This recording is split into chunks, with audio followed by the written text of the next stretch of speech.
What's up? Okay, so drone real estate. What is it? This is basically where a drone pilot goes out and takes pictures and videos of a property that a real estate agent hires them to take pictures and videos of. The bulk of my business comes from this, and if you have a drone and you want to get into it, it's honestly really easy, and it's a good way to make some extra money if you just need something to do with your drone. Now the question is, why do real estate agents want this? So what I like to think is that it's, well, just mainly it's pretty freaking cool. But when you get down into it, more technical, it's mainly because it gives a better perspective of the property and a better angle that's hard to capture from the ground. For instance, these two images right here. So this house right here, it's a nice house, and I mean, it's a good looking house, but what do the only thing that you can see that's really distracting is the bush right in the front. Also, you just see the sky in the background, and that's pretty much it. I mean, you don't see the garage at all. All you see is the front of the house, like only the front of the house. You see the sky and a couple trees around, and then a big bush in the front. This is what I'd like to call an okay picture. But a couple weeks ago, I got hired by an agent that's relisting this house who wanted me to go get some better pictures for them from the sky. And now here's the picture that I got. Now you can just tell right off the bat that it's a much more appealing picture to the eye. Number one, the quality is freaking 8 million times better. Also, right here you can see the front of the house. You can also see the back of the house. You can see the garage. You can see how secluded it is with all the trees out. You can see a part of the pool back there, which just in general, I mean, if there's a pool, it's obviously gonna be dope. You can see the view, which is a big part of it. In that last picture, you wouldn't even have known that there was a lake back there. Now, I mean, look at it now. You wanna live in that house 10 times more now. Butter. So that's really kind of why agents want this sort of footage versus just regular pictures. I mean, you saw the difference. It's incredible how big of a difference a drone picture is if you get a good one versus just a regular picture from the ground. Now, if you want to get started, you're gonna need some stuff. Number one, most importantly, a drone. Okay, this is the DJI Mavic 2 Zoom, and honestly, I recommend this drone over every single drone that DJI makes. Granted, it is like $1,300, but you will not go wrong with this drone. If you want a cheaper option, you can go with the DJI Spark. It's like $300 to $500. You can get on eBay, whatever. Still, the quality on that is freaking fantastic. Now, if you have a little bit more money to spend and you want to get a better image all around, I think, and get some better cinematography going, you can get a drone like this. Now, the main reason I like this drone more than, well, other drones is because it has a zoom feature. A lot of drones don't have zoom, and if they do, it's digital zoom and not optical zoom. This is optical zoom. Now still, if you have even more money to spend and you're a color hero and don't care about zoom, then you can go for the DJI Mavic 2 Pro, which is slightly better, I guess. The image quality is the same, and the only thing that's really different is the camera color. So, straight out of the box, this thing has great color. It can shoot D-Log, it's fantastic. But on the Mavic 2 Pro, it has 10-bit color versus this thing that has 8-bit color. The camera that I'm recording on right now does 8-bit 4K at 100 megabits a second. That's really good. Except, if you want to have more flexibility when you're color grading your footage and correcting your footage, it's better to have 10-bit versus 8-bit. Now, that might not sound like a big difference, but trust me, it is. Let's just say that this camera is building the 4K image as I'm recording. It has 8 crayons to color the 4K image with, and that makes it harder to kind of move colors around when you're color grading. Now, the Mavic 2 Pro has 10-bit. Let's say the Mavic 2 Pro is building a 4K image, then it has 32 crayons to build the 4K image with. So even though 8, 10, it's not that big, it's not that far off, but 8 crayons versus 32 crayons is huge. So the actual number is like 256 channels for 8-bit and like 1,100 something for 10-bit.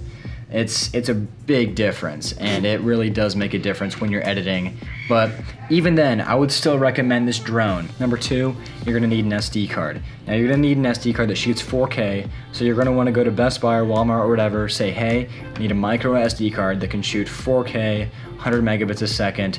They'll point you in the right direction. It's like 24 bucks, piece of cake. Also, you're gonna need batteries. I've been on shoots, and this is back when I only had one battery, and I ran out of battery, and they wanted drone photos and drone pictures. so I kind of had to suck it up and go buy 2 more batteries. In total, I have 3 now, and honestly, even though they're freaking expensive, $135 a piece, I mean, it's kind of ridiculous. It is kind of necessary if you're doing bigger jobs, and it just saves you time and money all around. So suck it up, spend the money, get a couple extra batteries. 3 is fine, I think. 2 is fine. If you get extra batteries, it will help you in the long run a lot. Next, you're gonna need to get your Part 107. If you don't know what the Part 107 is, that's basically just your remote pilot exam that allows you to commercially make money from doing drone work and getting drone footage. This is my pilot's license. This is my aviation remote pilot license. This is what allows me to make money and fly drones legally, I guess, and not get in trouble by the FAA. I think that sounded correct. Anyways, the test is like 150 bucks. It's kind of a pain to study for, but if you want to do it legally, you're gonna want to do the test and pass it and just pay the 150 bucks. It sucks, but yeah, you're gonna want to do it. Also, people are more likely to hire you if they know that you have your pilot's license versus the guy that your neighbor knows who has a drone that has never done a real estate job in his life before. Okay, now editing. The editor that I use is Premiere Pro, and honestly, I love it so much. But even if you don't want to spend the money to get Premiere Pro or After Effects or Photoshop or Lightroom, whatever, you can just go find a free program like Lightworks or HitFilm, or just get the crack version of Premiere Pro. Use a free trial, it doesn't matter. Start doing videos, you gotta edit the stuff and make it look nice. And it's also good to remember that these people aren't paying you to do these flashy transitions. They want to pay you to get the information and make it nice and short and compact, because we don't have long attention spans in this day and age. Also, when you're doing pictures, if you shoot in the HDR setting on this drone, 95% of the time you'll get a usable picture straight out of the camera, but every once in a while you'll get a picture that's a little bit, it needs some work. You're gonna have to do some photo editing if you get something like that, but for the most part, half the pictures that I shoot on this drone, I just send them straight to the client. But every once in a while you're gonna need to do some touch-ups and fix some things. Like here in this picture, you can see that it's a little bit hazy, and then in the final picture I brought the dehaze, I dehazed it, and it looks way better. Now, cinematography and photography.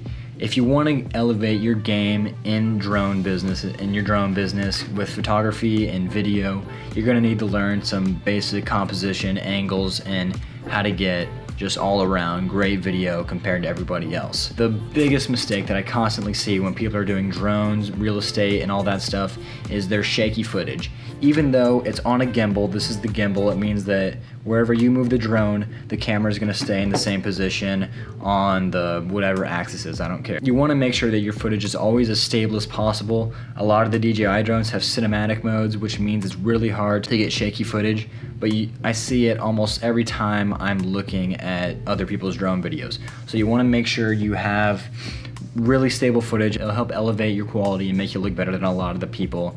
Also, if you use good composition and different unique angles that other people aren't using, this will also help elevate your game a lot. I always get complimented on my composition and the angles that I use because they don't see it a lot. Now, one of the biggest tips for cinematic video I like to do with my drone footage is use foreground. Foreground, as you can see in this video, is basically where there's something really close to the camera, but it's out of focus and you're focused on the thing that's in the background. This is a really cinematic thing. This is a really cinematic shot, and it can really help kind of just give your video a way more professional feel compared to a lot of other work. Now, some of the best angles that I like to use are like the parallax shots, the circling shot, or the point of interest shots, and just the bird's eye view shots. And I think that those are honestly the 3 best drone cinematic shots that you can use. I mean, as you can see in this bird's eye view shot right here, I mean, it's just, it's really unique, and it's a different perspective that you don't always see with most people's work.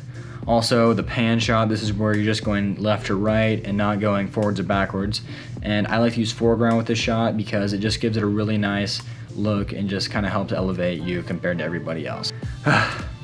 Last tip for getting cinematic footage, pictures and videos, is shoot at sunset. If you shoot at sunset, I pretty much guarantee you that all of your footage will turn out better than everybody else. I try to shoot all of my work at sunset just because it makes it look so much better. You get really pretty lighting. You don't get a bunch of hard shadows and all that jazz. And honestly, that's really all I got for today. I'm not gonna talk about pricing because that's really up to where you live. Thank you so much for watching. If you have any questions, I don't know, comment or something. This is actually a school project, and I told my teacher that I would do this for him. So yeah, that's all I got for Drawing Real Estate. Sweet.